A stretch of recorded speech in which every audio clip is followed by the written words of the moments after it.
Wingy Boxing IFL TV in association with MTK Global. There's a bit of spice in the room, man. Old Spice. Old Spice. Old Spice, yeah. I'm here with Ryan Rhodes. What's going on, Ryan, brother? All good. All good. Busy times. Obviously, we just had Callum out tonight. Masterclass, did exactly what he needed to do. Boxed the kid's head off, didn't let him get close. Massive improvement from his first fight back was September the 28th. And from that fight to now, big improvement, and that's what we want, improvement all the time. How did you come across Callum, and why did you start training him? I've known Callum for a long time. Right. Callum was at the Ingle gym for many years. I've seen him fight a couple of times, and Callum needed a change, needed a fresh start, and came to speak to me. We gelled, we hit it off, and this is where we are today. So it's a match made in heaven. What's the story of Ryan Rhodes for those who may not have been following you since you left boxing? What have you been doing? I mean, I retired, what we now? I'm 42, so I retired 8 years ago now. Time flies, man. Time flies, mate. Yeah, sorry, 6 years ago. 6 years. Too many headshots. Yeah, so I retired 6 years ago, and I've just I've had my gym 4 years now, and I've just I've got about eight or nine professional fighters. We're affiliated as an amateur club now, so the gym's got amateurs in it as well now, and it's just a general gym for people who want to keep fit, keep training.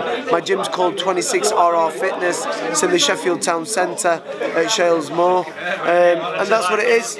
You know, the time now as a trainer is about turning champions out, passing on my knowledge, what I've learned over my 30 years in boxing. I can see a little bit the way you slip and move, the way you used to do all that. I can see a little bit of it. Yeah, just trying to pass it on now, and that's what it's about now. You know, I did everything apart from win a world title. I boxed for 4 world titles, but I never won one. But now it's time to make them champions and keep them turning out of Sheffield. What was your favourite fight, Ryan? My favourite fighter or fight? My fight. Yeah. I would say probably the Jimmy Moore fight. Yeah, I thought you'd say that. Kerry Casey's just give me a right dirty look. No, I was a massive underdog for that fight. I didn't want to say that. I wanted you to say, but I thought you might. Yeah, I was a massive underdog for that fight, and a lot of people thought. I mean, listen, Jamie were bashing everybody up. He was knocking everybody out. And I was on the comeback trail. I was former British champion, so I boxed Jamie for the European title, and yeah, it was a great fight. It was fight of the year. It ended up being fight of the year, and I ended up, winning that fight. Did you happen to watch a certain heavyweight fight that happened, Tyson Fury? Which one was that? I don't know if you know about that fight. Yeah. Did you watch that? What's your opinion on it? Listen, I was absolutely gutted for him. I was gutted for him.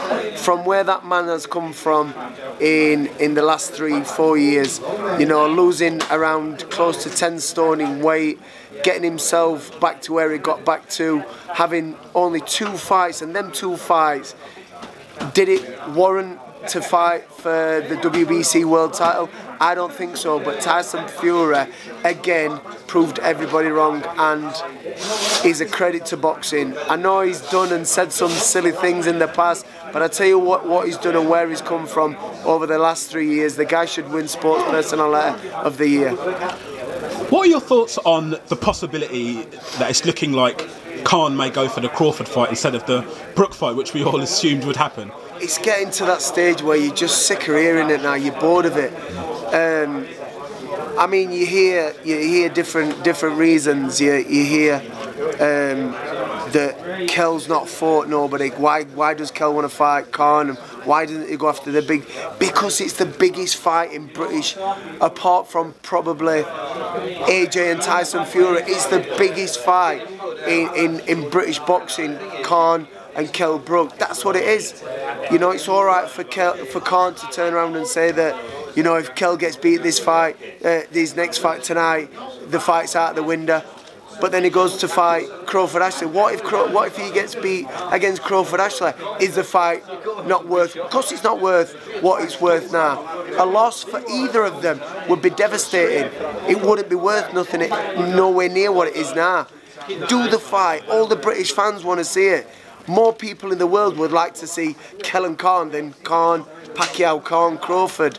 I'm telling you now, but it's just, you get bored of it, honestly. It's getting to like Manny Pacquiao and Floyd Mayweather. That went on 5-6 years before they even fought. And when it come round to it, was it worth what it was? Hatton and Witter, that sort of Hatton thing. and Witter, same kind of thing. You know, listen, I'd love for them to fight. They've got to fight. It's for both their legacies. You know, I favour Kel to win the fight. But listen, it's not going to be easy. Khan's an unbelievable fighter. I'm not saying, and I've said it before, I'm not saying Khan's scared to fight Kel. How can he be scared to fight Kel when he's fought? Of course, yeah, he's got balls, isn't he? You know what I mean? You can't say that. But why won't he fight Kel? You know, it'll generate more money than he would in any other fight. The Kel Khan fight, it'd generate more money than the Crawford fight. They're talking $4 million or $5 million, which is about £4 million, £5 million. He fights Kel, he's getting £7 million. Guaranteed. That's what they said. Eddie Hearn wants it. Eddie Hearn wants it. Ryan Rhodes wants it. I'd love it. I'd love it. I'd love to see it. What's the date of the comeback fight, Ryan? For who? For you. No, not a chance. No, I'm enjoying what I'm doing. We've got a great team around us. We've got Steve Bailey who helps me out with the pros. Mark Woolley who does all my strength and condition with my pros. We've got a great team down at 26RR, and it's just improving and growing and growing. Myself and Steffi Bull, we're putting we've penciled 4 shows in at Rotherham, the Magna Centre, for next year. So we're going to do 4 big shows, myself and Steffi, next year, and we're just going to keep helping and promoting the fighters we're involved in. Well, you give us a lot of entertaining nights. As a fan, I want to say thanks for them, brother. Thank you. And yeah, thanks for speaking to Wingy Boxing, IFL TV. I'll let you crack on, brother. Thank you. Thank you.